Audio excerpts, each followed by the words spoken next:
बिहार में विधानसभा चुनाव का शंखनाद हो चुका है। सभी पार्टियां अपना गुनागनित करने में लगी हुई हैं, लेकिन इन सब के बीच एक बात सबसे ज्यादा प्रासंगिक है, वो है जाति का विमर्श। जब हम जाति विमर्श की बात करते हैं तो नाम आता है मंडल कमीशन का, बीपी मंडल का।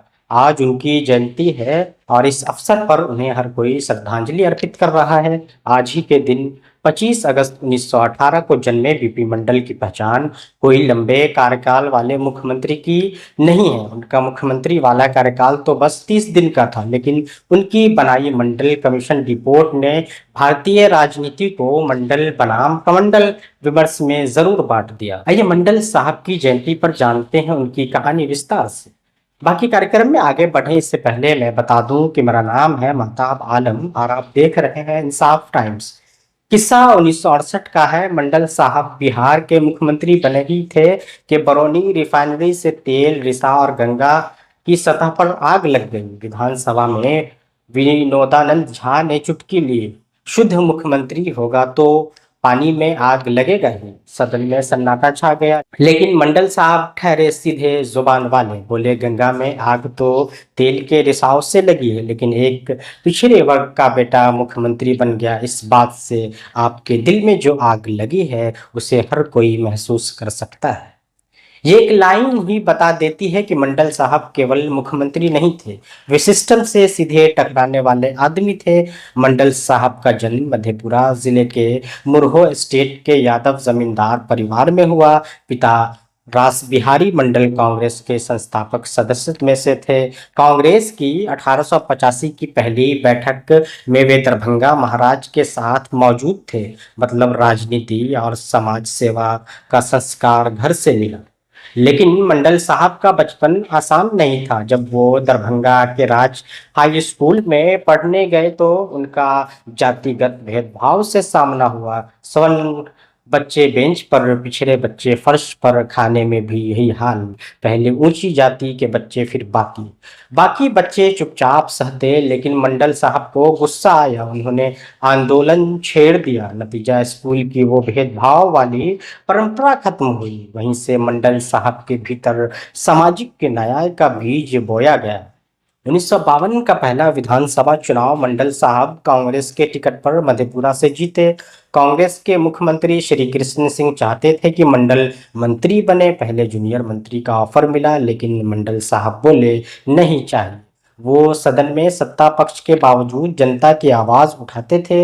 एक बार गवाला जैसे जाति सूचक शब्द का इस्तेमाल हुआ। मंडल साहब भड़क गए, बोले गालियां भी शब्दकोश में है तो क्या हम सदन में गालियां देंगे। नतीजा सदन में जाति सूचक शब्दों पर प्रतिबंध लग गया। धीरे धीरे मंडल साहब का कांग्रेस से मोह भंग हुआ। 1965 में उन्होंने पार्टी छोड़ दी और संयुक्त सोशलिस्ट पार्टी संसोसपा में चले गए। संसोसपा का नारा था, संसोसपा ने बांधी गांठ, पिछड़ा पावे 100 में 60। यही नारा बाद में बिहार यूपी की राजनीति की धड़कन बना। 1967 में संसोसपा की बदौलत बिहार में गैर कांग्रेस सरकार बनी और मंडल साहब बने स्वास्थ्य मंत्री। 1968 में परिस्थितियां ऐसी बनी कि मंडल साहब मुख्यमंत्री बने, लेकिन उनकी सरकार सिर्फ 30 दिनों तक चल पाई। कांग्रेस हाईकमान खुश नहीं था। नतीजा सरकार गिरा दी गई।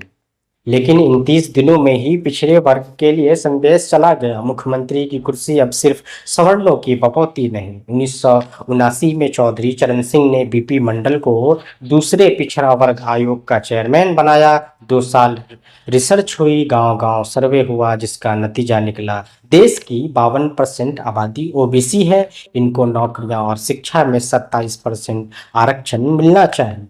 1980 में रिपोर्ट सरकार को सौंप दी गई, लेकिन फाइल दबा दी गई। मंडल साहब तब तक गुजर भी गए, उन्हें पता भी नहीं था कि उनकी रिपोर्ट एक दिन राजनीति में भूचाल ला देगी। 10 साल बाद 1990 में प्रधानमंत्री वीपी सिंह ने अचानक ऐलान कर दिया मंडल आयोग लागू होगा। बस फिर क्या था, पिछड़ों में जश्न था, सवर्णों में गुस्सा था। दिल्ली से पटना तक आगजनी, आंदोलन, आत्मदाह, देश 2 हिस्सों में बट गया। यहीं से राजनीति में नया अध्याय शुरू हुआ, मंडल बनाम कमंडल।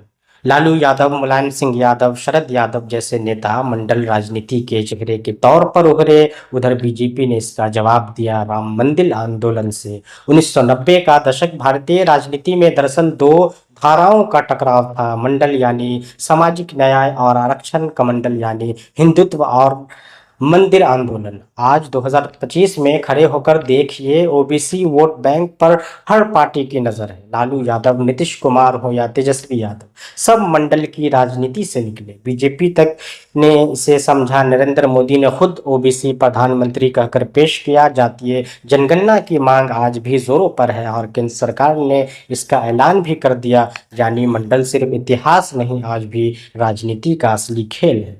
मंडल साहब कहा करते थे, ओबीसी परिवार का कोई बेटा अगर कलेक्टर बनेगा तो केवल उसके घर को फायदा नहीं होगा, पूरे समाज को लगेगा कि उनका भी हिस्सा है सत्ता में। एक जमींदार परिवार से आने वाले शख्स ने जमींदारी उन्मूलन तक की सिफारिश की। सोचिए कितना बड़ा दिल रहा होगा। बीपी मंडल का निधन 1982 में हुआ, लेकिन 1990 के बाद की पूरी राजनीति उनकी रिपोर्ट के इर्द गिर्द घूमी। आज भी अगर राजनीति में सामाजिक न्याय, आरक्षण बहस के केंद्र में है तो इसकी नींव मंडल साहब ने रखी थी। उनका जीवन छोटा था लेकिन असर इतना बड़ा कि आज भी उनकी जयंती पर बिहार की गलियों से लेकर सत्ता के गलियारों तक हर जगह उनकी चर्चा हो रही है। बाकी इस तरह की कहानियों के लिए देखते रहिए इंसाफ टाइम्स। फिलहाल इस वीडियो में इतना है।